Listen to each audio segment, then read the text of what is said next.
Oh shit. I think I'm live. Man, there is so much to do. There's so much going on. There's so much to talk about. Um Man, this is episode 8 of Saajan Doshi and Company. If you guys are wondering what the fuck I'm doing right now, it's my heat pack just fell off, and yes, as you get older, and which I am, heat packs are a real thing. They're a way of life. And before we get started, actually, I'm going to hold up. Before we get started, you know what I'm holding in my hand here? This is right here. This is the script, baby. This is a script right here. Yeah, you know what this is a script of? This is Gene Isaac's next masterpiece. And there is no time travel involved. There is no time loops. There is no whatever. There's nothing non-normal about this. Wait, there's nothing not normal. That's a double negative. So does that cancel out? It's a normal script is what I'm trying to say. I'm going to do a final read through tonight.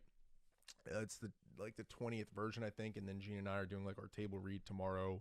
Go through the script. Really, really excited about that. Don't want to give too much out on that, but just be on the horizon for that. Be on the horizon. Be ready for what's on the horizon. You know, maybe I will get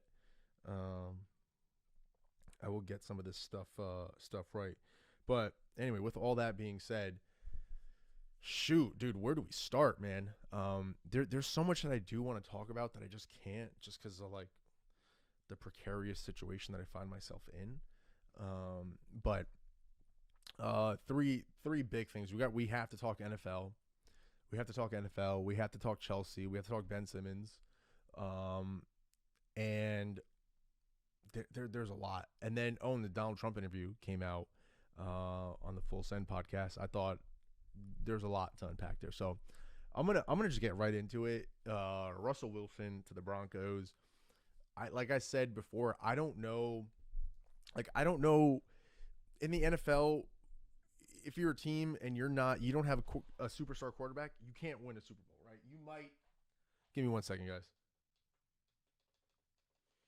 Right, you can easily be competitive, right? And we've seen that. We've seen a lot of teams. You know, listen, nothing against Jimmy G, gorgeous man, right? Also fellow Scorpio, so I'm always gonna be a Jimmy G fan. But there are limitations depending on what your quarterback can do in the pocket, out of the pocket.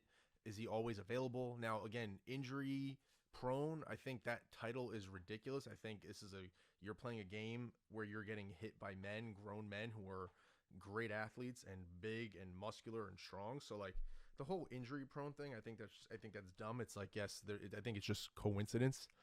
You know, it's not like guys are going out there and not eating healthy, not training, and they're like, yeah, I'm going to go and try to get hurt on purpose. So I think that's just dumb. I think that's ignorance when people say they throw like an injury prone label on that. It's like injuries happen. You know, you can't play the game in a fucking plastic bubble, right? So, you know, that's that, right? But the reason I'm giving that context of like you need a star quarterback to win is that, you know, if I own an NFL team, which I hope to do one day, is I see nothing wrong with what Sam Hinkie did in Philadelphia. Right now, people say, I know you look at what the Rams did and certain teams that are kind of quote unquote going for it, putting all the chips on the table. What they fail to realize, these teams went for it all after they had a foundation that was built through the draft, right? To an extent. And I still do think the way to win in the NFL is that unless you are picking in the top of the draft and there is a prospect that like there is a general consensus that this is going to be an all-star level QB, right? Now, when you look at the past 10 years, right? Let's say we go back to 2012. There were certain quarterbacks that you knew like they're going to be good, right? Matt Ryan, like you knew like, hey, he's going to be a viable, like passable, you know, Matt Stafford, right? Deshaun Watson, Patrick Holmes, right? Even Carson Wentz when he came out, and he was good. I still think Carson Wentz is a good quarterback. I just think he needs to get refined, right? There are certain guys that come out, Andrew Luck, like you just know, like, hey, this guy's going to be an absolute stud, right? So unless you're seeing that, why would you waste a draft pick on a quarterback with like the 15th pick? Because if he was that guy, he's not lasting to 15. And stop bringing Tom Brady as an example. Tom Brady is an outlier, right? So if he's that guy, he's not lasting to number 15 or number 20, right?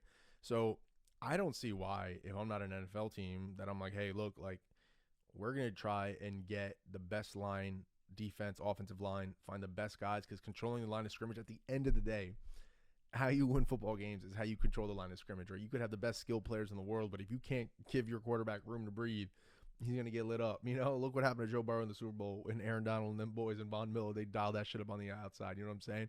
So it's like you have to build. It's so simple. And maybe I'm biased because I grew up an Eagles fan. So Eagles early decades, early 2000s was, I mean, Andy Reid's philosophy was like offensive line, defensive line, him, Jim Johnson.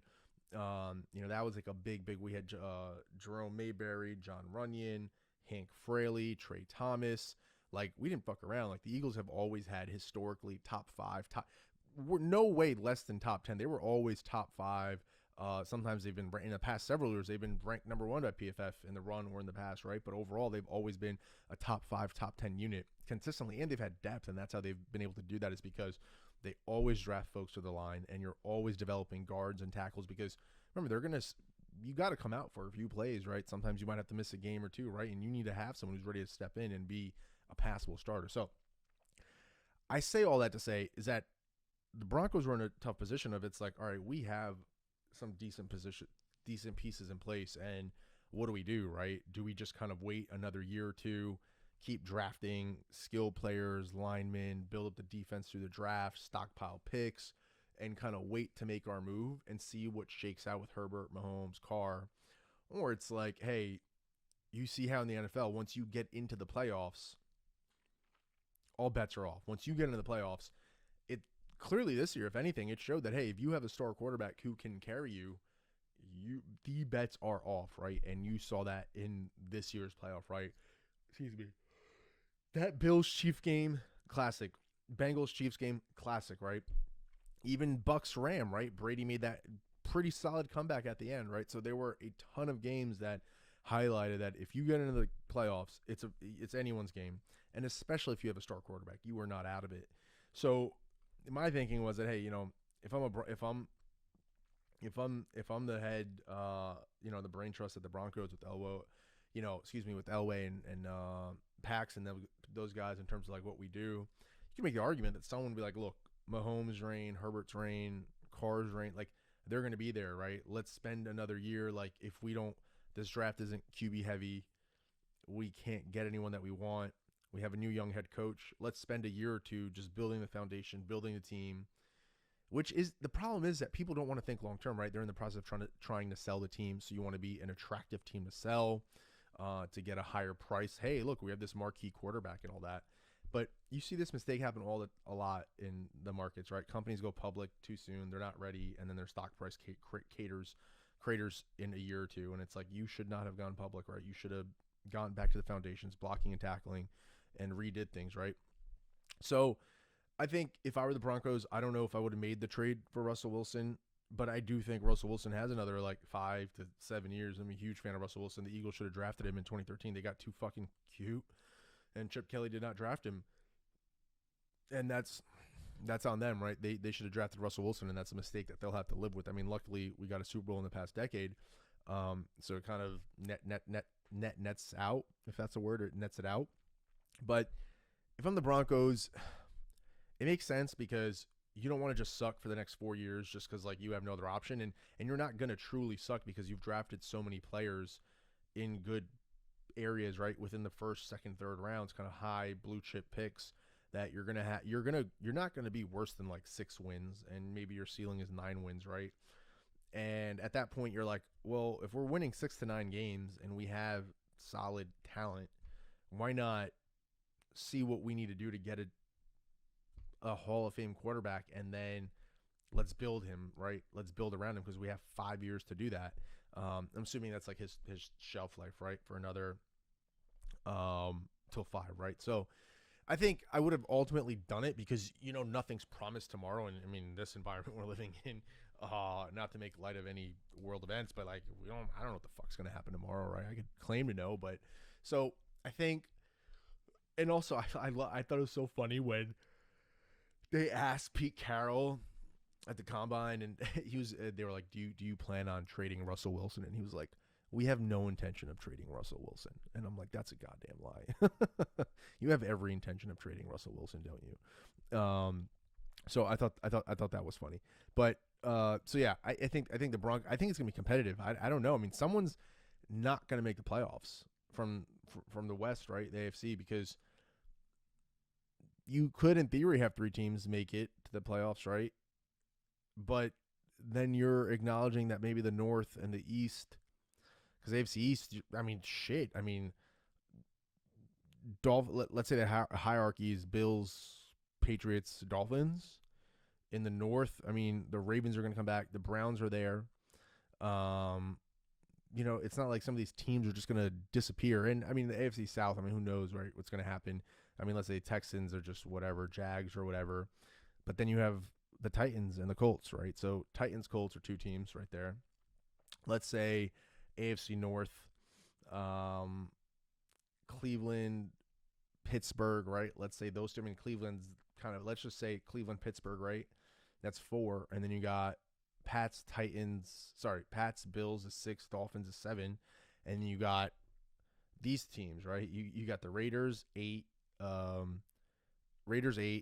Chiefs 9, Chargers 10, and Broncos 11. That's 11 teams. You don't have 11 teams making the playoffs. So I think that'll be interesting. And then I did also want to talk about my boy Aaron Rodgers. I might be the biggest Aaron Rodgers fan out there, believe it or not. Sorry, my boy Mike, coworker from Cineos back in the day. I don't know what this ad is, but the problem with this is that, and I'd love to ask this question. I mean, look, I don't know, because I don't think the final details have come out for what the cap hit is going to be and how things are going to be structured, right? Like what they need to do. Oh, wow. So I was right. I said earlier, like on TikTok, I posted, I was like, look, between Davonte Adams and Aaron Rodgers, like their cap space is going to be 2/5 of the roster. But apparently the real numbers, they're actually accounting for 1/4 of the salary cap. So now you have, like, how do you do that? And at that point, like if I were Aaron Rodgers, and look, again, I think Aaron Rodgers is the best quarterback I've ever seen play, like with my own eyes, right? I mean, look, Brady's there too, but the question you have to ask yourself, and I would need assurances from the front office, it's like, look, if either I make $40 million or $30 million, right, or like what the actual hit is going to be, where's that incremental $10 million going to go, right? And let's say Davonte's getting 20, 25, whatever, I'm getting 30 instead of 40. What are you going to do with my 10 million? Who are you going to, like, what are you doing with that? Right. Because the reality is that the Packers need like 2 to 3 receivers, because if Davonte goes down, you're screwed. They don't have anyone. Right. So the reason you need 2 to 3 receivers is because you could have injuries. You could have off days, right? Like they don't have a tight end. So imagine if they had another receiver, forget 2 or 3. Imagine if they just had another, they need to sign Amari Cooper. I truly believe they need to sign Amari Cooper. They need a tight end. And then with everything else, you just make sure that defense is good enough where it doesn't break, and their defense is better. But they're going to lose one of the Smiths. I don't think they're going to sign back, because I think that hit was $18 million. Zadarius Smith, right? Like my guys, they're not going to be able to re-sign all these people, right? Like how are they going to do all that? So the question then becomes is that in a league where you need skill players to win, you need to put your skill players in a position to succeed. And how do you do that? Strong defenses, keep the field short. Don't let the other team run the score up. Now, if you're going to play, teams these days, like, yeah, good teams will put up 20 points, 30 points, right? Getting like 2 touchdowns, 2 field goals, 3 touchdowns, 2 field goals. That's kind of expected from an elite offense, right? And the goal of your defense should be to like not let anyone score over 3 scores, right?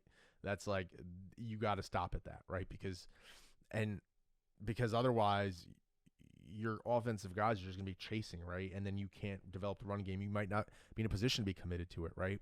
Again, that goes into different, play calling tactics and all that. But the idea is that at what point as a player you're like, all right, well, I'm already worth a few $100 million.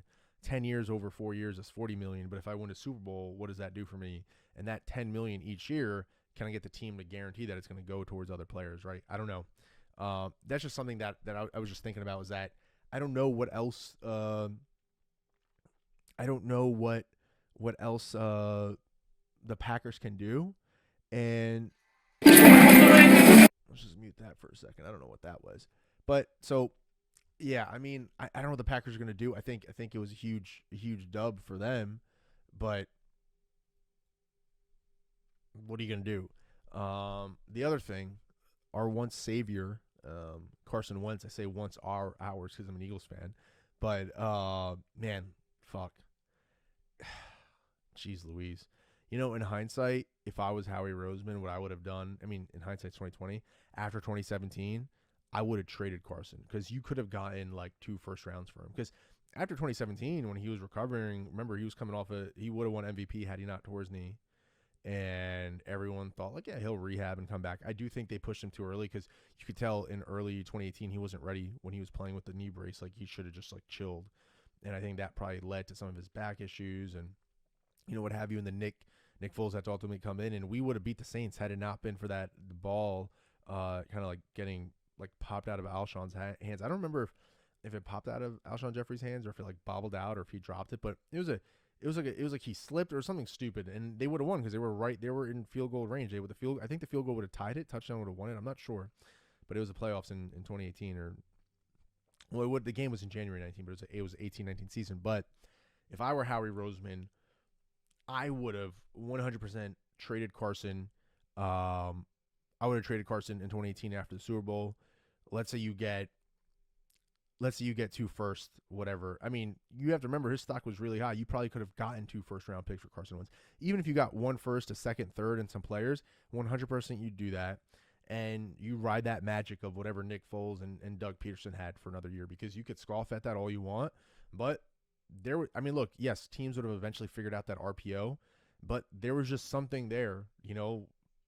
And I'm huge on analytics and numbers and data sets and facts, but Nick Foles and Doug Peterson, there was something there. And you're telling me that with an additional bolstering of those first, second, thirds, whatever you get for Carson, and it's not like the Eagles stopped getting weapons, right? Like, it's unfortunate they didn't do this for McNabb, but it's not like they haven't tried. Like, they continually continue to draft running backs, tight ends, and receivers, and linemen, and developing linemen, right? So like the offense has been continually, hey, what is a pipeline? Let's find linemen. Let's draft centers, right guards, right tackles. Let's draft running backs. Let's draft receivers. Like, they are continuing. Like, I guarantee you this year they will again draft another receiver and a tight end and someone on the O-line and probably another running back just cause, right? Like, because you need fresh talent into the pipeline. So it's not like Nick Foles would have just been left hung dry, right? And it's not like they neglect the defense, right? They continually add to the defensive line and the secondary, and they do neglect the linebacker position, but that's another story. So the reason I know I wanted to talk about Carson Wentz and the fact that Frank Wright going up to Jim Irsay and apologized for the trade, which I think is wild, by the way. That's crazy. And included an apology from Wright to Irsay. That's crazy. Think about that. He's like, bro, I'm sorry. Oh, I don't have an athletic login. Man, that's crazy that Carson Wentz is 29 years old. He's as old as me. He's really old. Yeah, but he was at North Dakota State for all 5 years. But yeah, when I read this about Carson, it's unfortunate. Third team, 3 years. You know, I guess at the Colts, you're getting something back. For the Redskins, it's like high reward, very low risk. I mean, 2/3 is like you could get quality players in the 3rd round, but Carson Wentz is making $20-25 million, right, for 1 year. Then I think next year he has his contract too for 28, which starting quarterback salaries is kind of a quote-unquote steal. I even hate saying that because that's so much fucking money. But for the Redskins, so the Commanders, I apologize for that. Jesus Christ, what a terrible fucking name. The Commanders, really? We are the Commanders. Like, come on, guys. You had like 2 years to think of a name. But the Commanders, for them, you know, that cap hit comes off next year. It's kind of like trial. You have a guy who's like can be good, just got to keep the guardrails on and keep him within his constraints, and hopefully follows it. So I think it was a win for both teams. I think the Colts recouped something. Redskins, it's low risk. Like, those 2 third-round draft picks aren't going to be an NFL caliber starting quarterback who could come in right away and start. That's the way you have to look at it. Is that, are these 2 draft picks, am I going to find someone who's going to be able to come in and start as an NFL quarterback? The answer is no, undoubtedly, right? So, but it was because I wanted to talk about Carson Wentz that I was like, hey, if I go back in time and I'm Howie Roseman, I'm trading Carson Wentz after 2018. So that's that.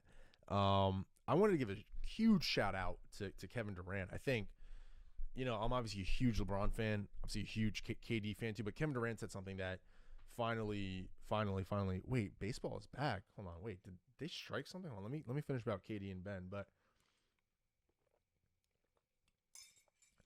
Kevin Durant said something that was really dope the other day, because a lot of NBA players, when they get to the podium and they're just like, hey, like, I get to go home to my kids and my family and whatever. What they fail to realize is the reason you're making $40 million a year is because fans care about your game so much, and we talk about it, we tweet about it, we watch it. I'm wearing a fucking Lakers shirt and I'm talking about some guys who have never met me. Like, that's how much, like, people love basketball. And the fact that people love basketball is the reason that the league is able to generate these crazy TV deals and people are buying shoes, and it drives up interest and popularity of the sport, and that's why you make $40 million a year. So when someone asks you a question about, hey, like, why are you a bad player? Like, why can't you learn how to shoot free throws? Instead of being defensive, like, have some goddamn accountability, right? Like, it's your job. You're a professional basketball player. And I hate it when professional athletes who make millions of dollars have this air of arrogance, and they get on the podium and it's like, oh, I'm good. Like, I got my money and whatever. It's like, yeah, but this is your job. Like, you're a professional. Like, and it's weird when they get mad at commentators. It's like, yo, they're doing their job. Like, they're critiquing your game. Their job is to analyze, right? And if you disagree with it, you can be respectful. Like, hey, like, I hear your points, but this is why I disagree with them. Or you can just have accountability and be like, yes, you're right. I did hit the side of the backboard, or I did, throw a basketball into the court by accident when I was shooting a 3 and I hit the ceiling because I'm not a good shooter. But here are the steps I'm taking to get a better shooter, and, we'll see what happens. But Kevin Durant, kudos to him. He just came out straight up and was like, because they asked him, they were like, hey, are you going to talk to Ben about, like, hey, how to handle the crowd or reactions or whatnot? And he's like, look, I mean, I don't need to. I'm not here to hold his hand, but he was like, look, he makes $40 million, right? So, like, God forbid you get booed a few times and called a few names. Like, you're a professional athlete. You make a ton of money to get to play basketball. Like, just deal with it. And I have so much respect for Kevin Durant for just saying that point blank, because I thought that was kind of harsh. I was like, damn, like, you could give him some tips, because, like, if you think about it, when he left OKC, I'm sure when he came back, it wasn't that easy. But he's right. He's like, yo, you're making $30-40 million a year. Like, what do you have to, like, dog, like, who cares if someone's calling you a fucking name? Like, just go sit on the bench and cheer your teammates and whatever. And then, so, little random thought on that. And look, anyone in any profession, you get critique, right? People give you feedback. They tell you if you're doing something wrong and what have you. And so, and if you're not doing your job or you're not good at what you do, people call you out, and you want people to call you out. If I'm doing something terrible and I'm bad at something that I'm doing, I would hope that my friends and my family would have the gall to be like, hey, Saajan, like, you're not very good at this, or maybe you need to try something else, or like, hey, like, do you want to take a step back and rejigger some things, right? So when you have guys like athletes who come to the podium and they get like all offended when you're like, hey, by the way, you hit the backboard like 3 times and you airball these other few shots. You missed all these layups and you missed a bunch of free throws. It's like, why are you getting offended at that? It's just like, yeah, dog, I did. Like that's literally just, we're commenting on your performance. So I don't know. I have a ton of respect for KD. I think he's right. Literally, the words out of my mouth. He's like, yeah, you make $40 million a year. Like, just chill out. Look, easier said than done, though, right? Like, think about the pressure that you have in your life, right? Regardless of what you're doing now. Imagine that pressure being magnified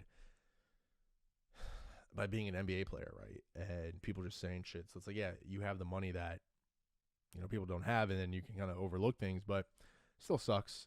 But, hey, $40 million would make me, oh, God.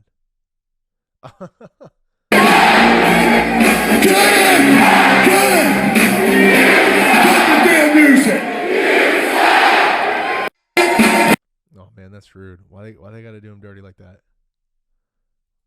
Turkey ass nigga! Turkey ass nigga! You getting the blues all day! Blues all day! Thanks for James, man! Ass nigga! He's a turkey nigga! Oh man.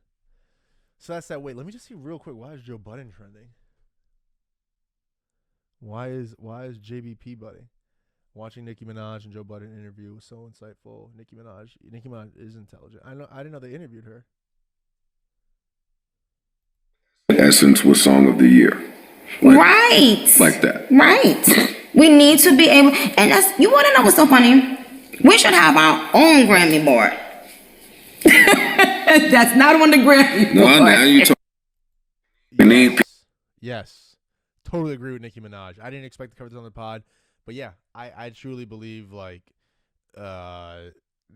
it's like, why does it have to be our own? Just another award show that actually gives artists awards based on their talent. Like, to this day, I don't understand the politics behind The Weeknd not getting any Grammy nods. That to me was the strangest thing. And man, I didn't plan on going on in this rabbit hole because I didn't even know what happened. But let's just look at it real quick. This Nicki Minaj Joe Budden interview is great. Haven't seen her speak so openly, passionately, yet calmly in an interview in a long time. Black influence, black ownership, black accomplishments, just positive all around. Yes, this is wisdom. Beautiful. I can't wait to watch this. This is truly an incredible interview. What a treat to be able to watch two people with years of wisdom and experience in the industry be able to speak so honestly for so long on so many topics. We need more of this in media, period. Love what Nicki Minaj had in an interview. Said in her interview with Joe Budden, referring to an artist, if you're not experiencing real life and real heartfelt emotion, then what are you writing about? Holy shit, that's great. I think a lot of artists should take note. This was me August last year. I was so devastated that I called my stepmom. I was yelling why I wasn't told. My little sister. A lot of people don't get it. Oh, wait. I called my stepmom why I wasn't told my little sister was graduating. A lot of people don't get it. We really miss out on moments. Can't believe this was Nicki Minaj too, how we're so alike. Yo, I'm really excited to see this. I'm really, really, really excited to watch this interview. And I'm going to say, I love Rory and Mal. I love Joe Budden. I still continue to watch both of their shows respectively. So I'm not going to get into that in terms of that situation. You can appreciate both pods and not let it impact that. But I will say, I think I have enjoyed watching Joe's interviews. I think he has done and has gotten really good. And I really do. I'm really excited about that. I think I pressed back. Wait, hold up. Yeah, Nicki Minaj, Joe Budden. I want to see if there's any clips from this real quick. Let me see. Is there any clips from this yet? I really wish someone knew where Joe Budden got that. Why do you like birds? Is Joe Budden? This is hilarious. I sometimes forget that Joe Budden is someone's actual name and not some weird chant Republicans made up. That's hilarious.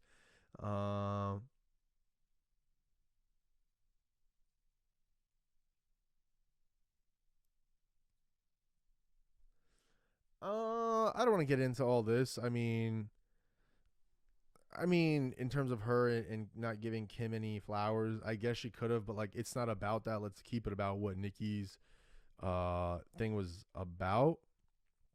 This is great. Okay, so I'm excited to listen to this whole interview, but let me just quickly let me see if she says that. Just couldn't even spell Prague. That's right. And when I had my hair like that in my Prague video, people was I love that laughing. Prague They video. was like, where she going with all that thing? That hair was She thing. going to Prague, bitch. Where you is? Start doing. I remember when I first started. Yo, why they gotta do Joe Budden dirty like that? I'm not gonna repeat this. Y'all can read the screen. Why they gotta do him dirty like that? But damn, Nicki got Joe Budden low in the Grammys trending just off of one interview. Can we say power? That is true. That is true. That shows you who the queen is. I'm sorry, that shows you who the queen is. Nicki Minaj is not playing games. That is true. Off of one interview, she got 3 people trending. Wait, Elon Musk had another kid? How many? Elon Musk has a lot of children. But nothing wrong with that. I didn't know. I mean, not that I would know. I don't keep tabs on him and his wife if they're having kids or not. But let me just see what's going on with the MLB because they said baseball's back, but I don't have any alerts on anything. Hold on, let me see. Oh shit! Oh my god, I was gonna talk about this. Holy shit! Baseball's, this is live breaking news. Baseball is back. Let me text some people. Baseball is back. Hold up. This is yo.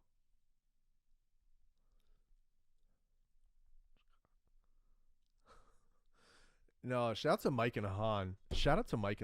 Guys, we should have had a pod when we were at Cineos. We had so much fucking downtime. We could have potted all day, like corporate sports talks, whatever. We could have got into any one of those rooms, Pablo Picasso, whatever. We had all those random conference rooms. We could have gone in there and just recorded hella content, guys. We could have had a dope sports podcast between the three of us. Come on, y'all. We could have tore shit up. But Mike and Ahan, really, really awesome coworkers of mine from Cineos, and man, my 3 years at Cineos, I'll do a little reflection on them one day, but great times, fast times at Cineos Health. But with that being said, like, I don't know how much is out, so I don't know how much I'll be able to talk about it, but I just want to see because I did want to speak to like my thoughts on this, but I don't know what the deals are. Well, there's expected blah blah blah. Player transactions unfreeze, meaning final vote from the 8 and the executive subcommittee and 30 player reps in favor 26-12. But what is the agreement?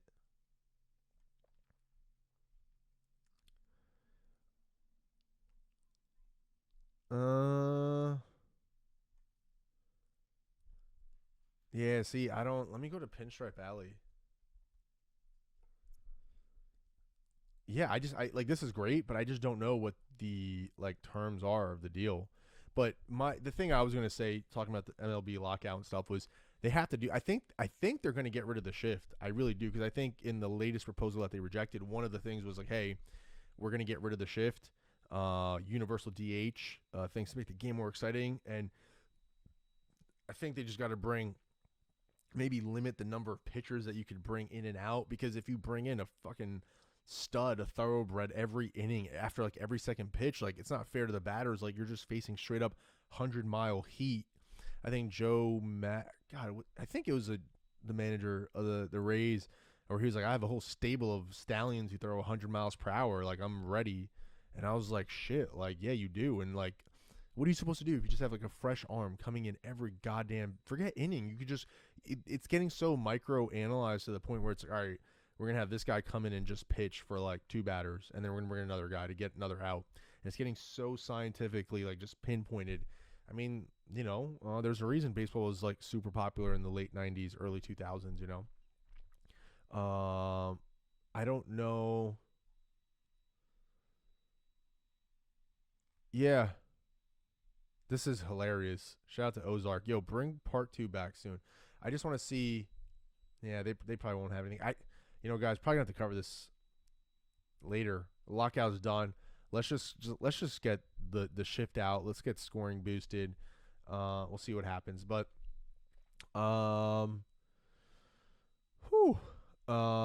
what? That's it for today, guys. It is actually no. Let me just get into Roman real quick.